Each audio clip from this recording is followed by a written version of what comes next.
po sa inyong lahat and welcome to the 2025 Joint Installation of Officers and Induction of New Members of Apex Club of Batangas City.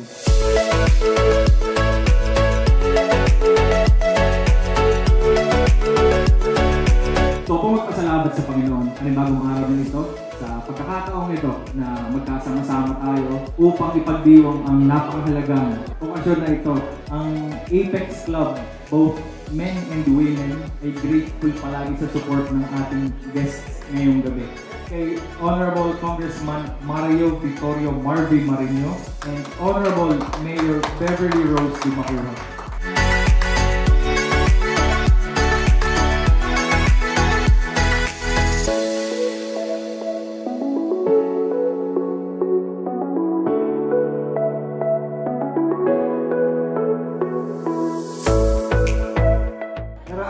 Memories dito sa Apex. At Apex po is a light organization, hindi po sila mahirap pamunuan. Kasi napakababait po ng affection. Ang gusto lang po nila ay tumulong ng tumulong. Taon na tagal natin consistent tutulungan, kagaya ng mga badyaw, ay tinutulungan po natin sila mag-develop, ngayon nagka-perform, sabi ko nga sa inyo, meron mga badyaw din kami natulungan na nananalo sa swimming.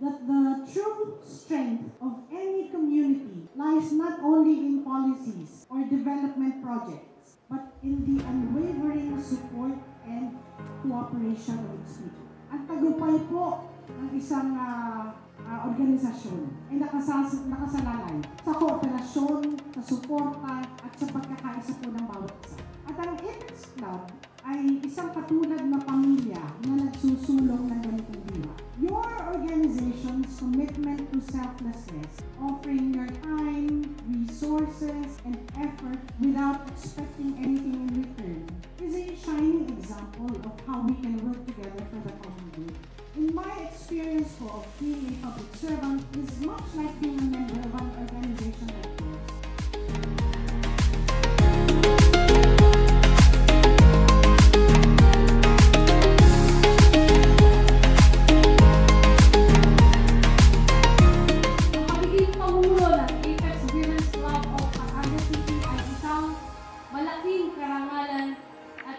Responsibilidad na buong puso kong tinanggap. When I started my term, I carry not only the title, but also a deep desire to serve, empower, uplift women and our community. Hindi po naging madali ang lahat. Pero dahil po sa tulong ng ating mga kasama at opisyales, sama-sama po at marami po kami nagawang napagtagumpayan ng mga programa.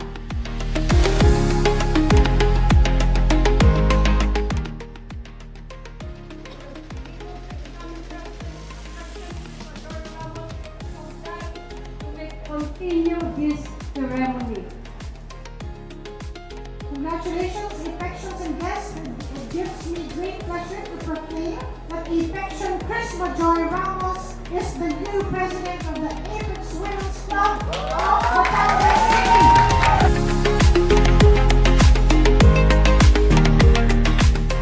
Your strength, kindness, and solidarity remind me every day why this organization is more than just a club. It is a family, my family, our family. Of course, none of this would have been possible without the support of the people closest to my heart.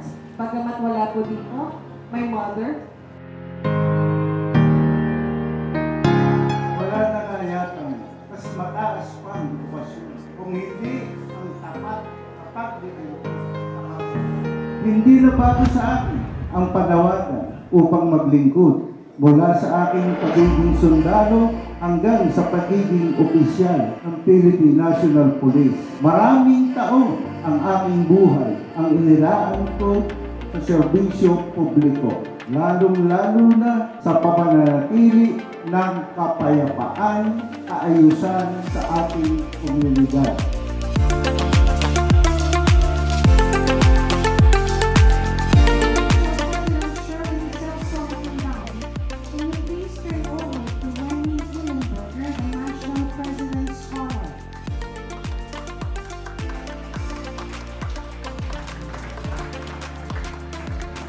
Infection Wenny Willenberger, I now invest you with a National President's Collar, with a reminder that this collar bears the insignia of Apex.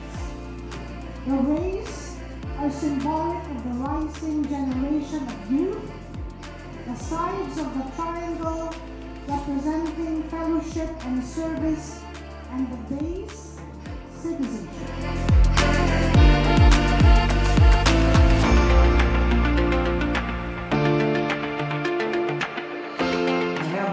Pleasure in presenting Affection Sunny Recablanca, and now hand over this label to him, so that you may continue this ceremony.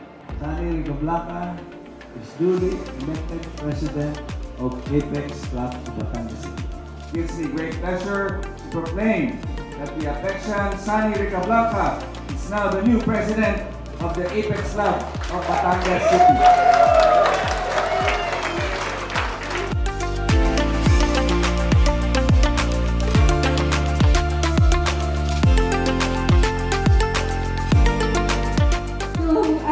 Officially unveil this new term, I invite you to fix the gaze upon our emblem, a rallying call, together toward greater heights. This theme is more than just a slogan. It is a mission, a declaration that none of us stands alone. That we rise by lifting others through service projects that transform communities, through development programs that empower our members, and through values that shape tomorrow's changemakers. Alone, we can make a difference, but together, we can transform lives. Together, we will empower. Together, we will innovate. Together, we will serve. We will soar. Sa mga bagong opisyales, mga kasama ko, congratulations to all of us. Ang ating panlupa ay hindi lamang formalidad. Ito ay isang pangakong maglilingkod ng integridad, malasakit at dedikasyon. We at Apex, Zariel Lisa Manalo, Vice President of Apex Club of Batangas,